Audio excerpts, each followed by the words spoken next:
আজি আমি আলোচনা কৰিম কেইটামান গুৰুত্বপূৰ্ণ MCQ কুৱেশ্যন যিবোৰ তৃতীয় আৰু চতুৰ্থ বিভাগত আহিব।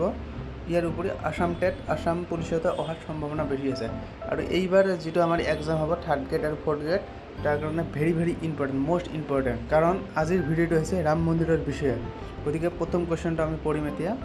প্ৰথম কুৱেশ্যন আছে, অযোধ্যা বিবাদৰ সিদ্ধান্তৰ পিছত মছজিদৰ বাবে কিমান মাটি দিয়া হৈছিল? অপশ্যন নম্বৰ ক, খ, গ, ঘ আছে। গতিকে শুদ্ধ উত্তৰ হৈছে অপশ্যন নম্বৰ ঘ, 5 একৰ মাটি দিয়া হৈছিল। দ্বিতীয় কোশ্চেনটা আমি এতিয়া দেখিম। উত্তৰ প্ৰদেশৰ মুখ্যমন্ত্ৰী কোন? অপশ্যন 4টা দি আছে, নীতিশ কুমাৰ, খ নম্বৰ আছে যোগী আদিত্যনাথ, গ নম্বৰ আছে শিৱৰাজ সিং চৌহান আৰু ঘ নম্বৰ আছে উদ্ধৱ ঠাকৰে। গতিকে অপশ্যন নম্বৰ খ হৈছে ইয়াৰ শুদ্ধ উত্তৰ, যোগী আদিত্যনাথ। খ নম্বৰ ইয়াৰ শুদ্ধ উত্তৰ। আৰু আমি এতিয়া 3 নম্বৰ আলোচনা কৰিম। ৰাম মন্দিৰ কমপ্লেক্সৰ 4টা চুকত কি হ'ব? ৰাম মন্দিৰ কমপ্লেক্সৰ 4টা চুকত কি হ'ব? অপশ্যন ক আছে 4টা বহাৰ স্থান, খ আছে 4টা বৃত্ত, গ আছে 4টা স্তম্ভ, খ আছে 4টা মন্দিৰ। গতিকে অপশ্যন নম্বৰ ঘ হৈছে শুদ্ধ উত্তৰ, 4টা মন্দিৰ, 4টা মন্দিৰ। ইয়াৰ পিছৰ কুৱেশ্যনটা দেখিম। ইয়াৰ পিছৰ কুৱেশ্যন 5 নম্বৰ কুৱেশ্যন হয়, ৰাম মন্দিৰৰ উচ্চতা কিমান? অপশ্যন নম্বৰ ক আছে, খ আছে, গ আছে, ঘ আছে। ইয়াৰ শুদ্ধ উত্তৰ হৈছে খ নম্বৰ, 161 ফুট। ইয়াৰ পিছৰ কুৱেশ্যনটা দেখিম, ৰাম মন্দিৰত প্ৰাণ প্ৰতিষ্ঠা কেতিয়া হৈছিল? অপশ্যন নম্বৰ ক আছে 20 জানুৱাৰী, খ আছে 21 জানুৱাৰী, গ আছে 22 জানুৱাৰী, ঘ আছে 23 জানুৱাৰী। ইয়াৰ শুদ্ধ উত্তৰ অপশ্যন নম্বৰ গ, 22 জানুৱাৰী 2024। এর পিছরটা দেখিম আমি। ইয়ার পিছর কোশ্চেনটা হয়েছে 9 নম্বর কোশ্চেন, অযোধ্যা কোন রাজ্যত আছে? অযোধ্যা কোন রাজ্যত আছে?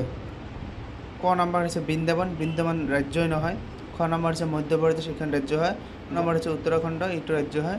ঘ নম্বর উত্তরপ্রদেশ, এইটো হচ্ছে শুদ্ধ উত্তর, উত্তরপ্রদেশের অযোধ্যা আছে। এর পিছর কোশ্চেনটা হচ্ছে রামলালার মূর্তিত কেইটা অবতারের বর্ণনা দেখা যায়? অপশন নম্বর ক আছে 10টা, খ আছে 3টা, গ আছে 8টা, ঘ আছে 5টা। এর শুদ্ধ উত্তর হচ্ছে অপশন নম্বর ক, 10টা। এর পিছরটা দেখিম। 12 নম্বর কোশ্চেন দেখিম, রামলীলার মূর্তিটা কি হারে নির্মাণ করা হয়েছিল? অপশন নম্বর ক আছে মাটিরে, খ আছে সোনারে, গ আছে কৃষ্ণ শিলেরে আর ঘ আছে তামেরে। এর শুদ্ধ উত্তর হচ্ছে কৃষ্ণ শিলেরে।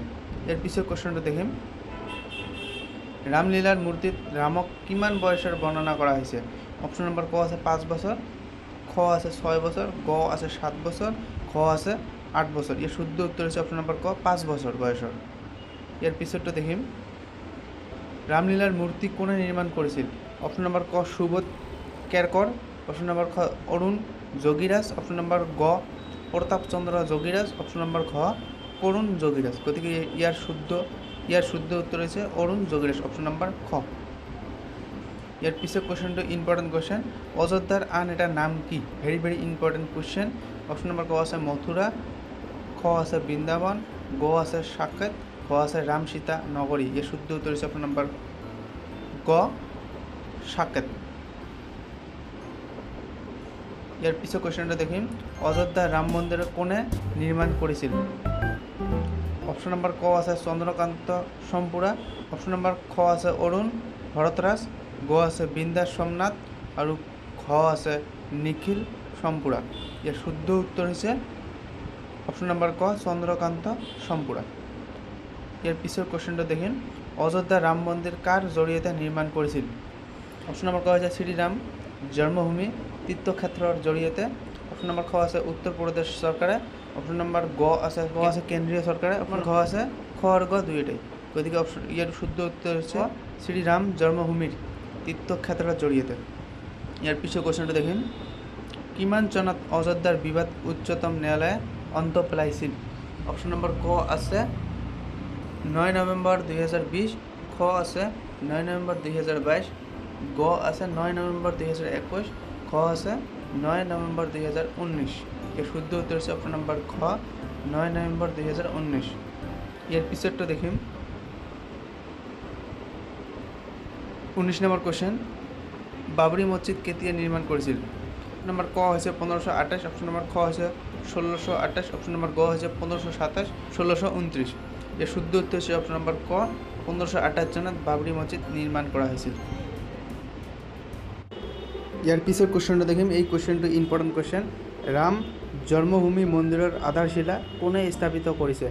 অপশন নম্বর ক সোনিয়া গান্ধী, খ নরেন্দ্র মোদী, গ অমিত শাহ আর ঘ এটাও নহয়।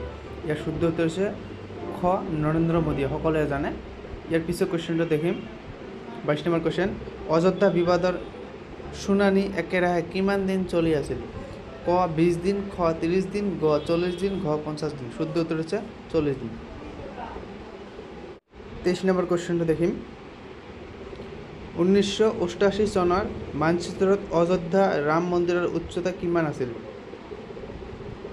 ক খ গ ঘ 4টা অপশন দিয়ে আছে। এর শুদ্ধ উত্তর হচ্ছে 141 ফুট। এর পিছৰ কোশ্চেনটা দেখিম। কিমান একর মাটি লৈ অযোধ্যা বিবাদ হৈছিল? ক খ গ ঘ আছে 4টা অপশন। এর শুদ্ধ উত্তর হচ্ছে অপশন নম্বর ক 2.77, অর্থাৎ 2.77। এর পিছৰটো দেখিম। অযোধ্যা বিবাদক লৈ কিমানখন বিচাৰপীঠে ৰায় দিছিল? ক আছে 2খন, খ আছে 3খন, গ আছে 4খন, ঘ আছে 5খন। শুদ্ধ উত্তর হচ্ছে অপশন নম্বর ঘ 5খন। এর পিছৰটো দেখিম। অযোধ্যাৰ বিবাদিত ভূমিৰ লগত কোনটো ঐতিহাসিক ঘটনা জড়িত? অপশন নম্বৰ ক আছে ভাৰত্যাগ আন্দোলন, ক আছে বাবৰি মছজিদ ভাঙি পেলোৱা, গ আছে পানিপথৰ যুদ্ধ, ঘ আছে ওপৰত এটাও নহয়। এৰ শুদ্ধ উত্তৰ হচ্ছে খ বাবৰি মসজিদ ভাঙি পেলোৱা। এৰ পিছৰটো দেখিম 27 নম্বৰ কোশ্চেন। 2024 চনৰ 22 জানুৱাৰীত অযোধ্যাত জ্বলোৱা ধূপডাল কিমান দীঘল আছিল? অপশন নম্বৰ ক আছে 108 ফুট, খ আছে 110 ফুট, গ আছে 105 ফুট, খ আছে 200 ফুট। এর শুদ্ধ উত্তর হচ্ছে অপশন নম্বর ক 108 ফুট। 108 ফুট। এর পিছৰটো দেখিম 28 নম্বৰ কোশ্চেন। বাবৰি মসজিদ ভাঙি পেলোৱাৰ সময়ত উত্তৰ প্ৰদেশৰ মুখ্যমন্ত্ৰী কোন আছিল? অপশন নম্বৰ ক আছে কল্যাণ সিং, খ আছে যোগী আদিত্যনাথ, গ আছে শিৱৰাজ সিং চৌহান, খ আছে উদ্ধৱ ঠাকৰে। গতিকে এই শুদ্ধ উত্তৰ অপশন নম্বৰ ক কল্যাণ সিং। এৰ পিছৰটো দেখিম। কোন নদীৰ পাৰত অযোধ্যা অবস্থিত? Important question. অপশন নম্বৰ ইয়াৰ শুদ্ধ উত্তৰ হচ্ছে অপশন নম্বৰ ক সুৰু নদী। এৰ পিছৰ কোশ্চেনটা দেখিম। ৰাম মন্দিৰত স্তম্ভ কিমান আছে? ক খ গ ঘ 4টা অপশন দিয়ে আছে। এর শুদ্ধ উত্তর হচ্ছে অপশন নম্বর ক 392টা। আজিৰ লাষ্ট কোশ্চেনটা আমি দেখিম। শেহতীয়াকৈ অযোধ্যাত কিমানডাল ধূপকাঠি জ্বলাই গিনিজ বুকত নাম পঞ্জীয়ন হৈছে? ইয়ার 4টা অপশন দিয়া আছে। শুদ্ধ উত্তর হচ্ছে অপশন নম্বর গ 4 লাখ। আজিৰ ভিডিঅ' এইখিনিয়ে। ভিডিঅ'টো ভাল লাগিলে লাইক কৰিব আৰু ছাবস্ক্ৰাইব কৰিবলৈ নাপাহৰিব।